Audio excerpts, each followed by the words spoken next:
शुरू अल्लाह के नाम से जो बड़ा मेहरबान निहायत रहम करने वाला है। आज हम बनाएंगे बहुत ही मज़ेदार बीफ का स्टू। इतने मज़े का बनता है, जो इसे पसंद करते हैं ना उनके लिए तो ये रेसिपी बहुत ही ज़्यादा काम आने वाली है, क्योंकि ये बहुत ही मज़े का बना था। तो इसकी रेसिपी मैं आपके साथ शेयर करती हूँ। यहाँ पे सबसे पहले हम ले लेंगे तकरीबन 1 कप के बराबर ऑयल।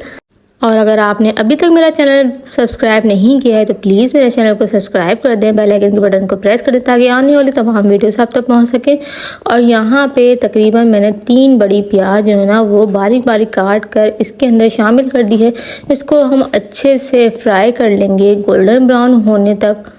अब यहाँ पर हम कीमा जो है वो शामिल कर देंगे, और थोड़ी सी आप देख सकते हैं इसके अंदर मैं एक हड्डी भी शामिल करी क्योंकि मुझे पसंद है, तो इसलिए आपकी मर्ज़ी है, या ऑप्शनल है। उसके बाद हम कीमा अच्छे से इसके अंदर शामिल कर देंगे और इसकी करेंगे अच्छे से भुनाई, ताकि गोश्त का अच्छे से ना पूरी बदबू वगैरह या फिर इसकी जो स्मेल होती है ना वो ख़त्म हो जाए।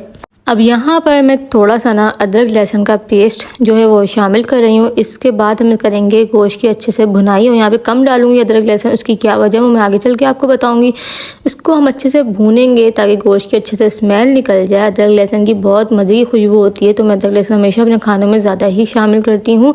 और जब गोश्त को इसके साथ भुना जाए ना तो क्या ही बात है। तो यहाँ पर हम अच्छे से इसकी भुनाई कर लेंगे।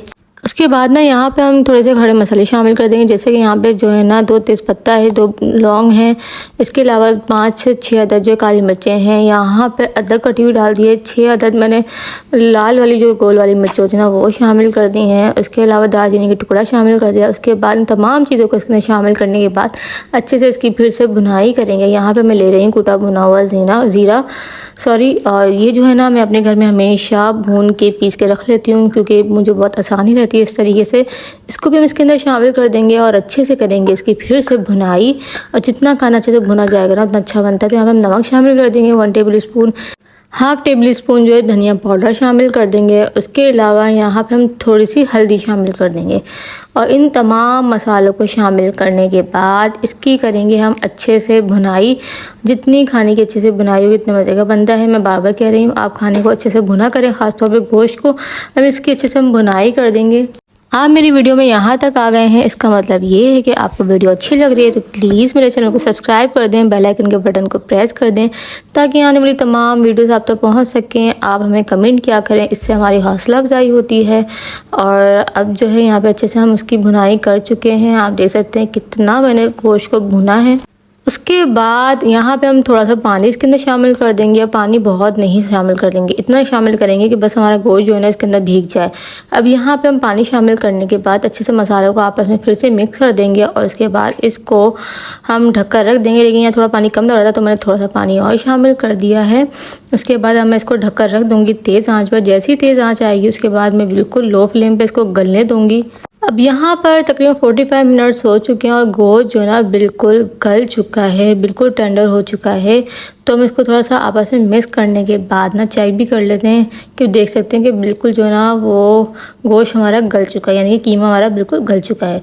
उसके बाद यहाँ पे हम शामिल कर देंगे टमाटरों को। गोश्त में ना कभी भी पहले टमाटर नहीं ऐड करना चाहिए, वरना जो है ना गोश्त गलता नहीं है, कड़ जाता है। तो टमाटर जो है इसके गलने के बाद में शामिल कर रही हूँ। तकरीबन यहाँ पे 4 अदद मैंने टमाटर लिए बड़े, इनको मैं शामिल कर दूँगी। इससे बहुत ज़्यादा टेस्ट आएगा, इसलिए टमाटर जो है मैंने ज़्यादा ही लिए। उसके बाद हम करेंगे इसकी अच्छे से भुनाई के टमाटर का जितना भी पानी है वो ख़त्म हो जाए और बिल्कुल ऑयल जो है वो सेपरेट हो जाए, अच्छे से खाना भून जाए। अब आप यहाँ देख सकते हैं कि अच्छे से ना कीमा भून चुका है। और उसके बाद हम क्या करेंगे, इसमें से इतना पानी शामिल करेंगे जितनी हमें हल्की फुल्की ग्रेवी चाहिए है। तो मैंने थोड़ा सा ही पानी इसके अंदर शामिल किया है। उसके बाद इसको ना सिर्फ 5 मिनट के लिए मैं पकने के लिए छोड़ दूँगी, ताकि हमने जो कच्चा पानी ऊपर से डाला है ना वो जो है अच्छे से पक जाए, वरना सालन ख़राब हो सकता है। तो यहाँ पर हम इसको पकने देंगे तकरीबन 5 मिनट के लिए, बिल्कुल लो फ्लेम पर ढक कर रख देंगे।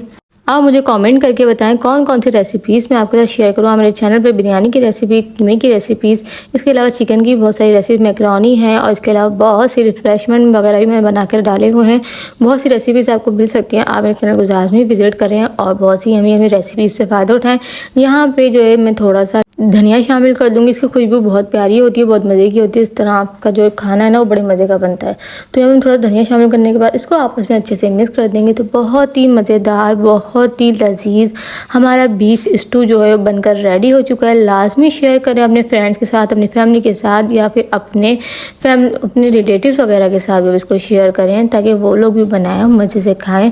रेसिपी अच्छी लगी हो चैनल को बिल्कुल भी सब्सक्राइब करना ना भूलिएगा, बेल आइकन के बटन को प्रेस करना ना भूलिएगा ताकि आने वाली तमाम वीडियोस आप तक पहुंच सके। इसको मैं भी डिश आउट कर लेती हूँ और आपको दिखाती हूँ कितना ज़बरदस्त ये बनकर रेडी हुआ है।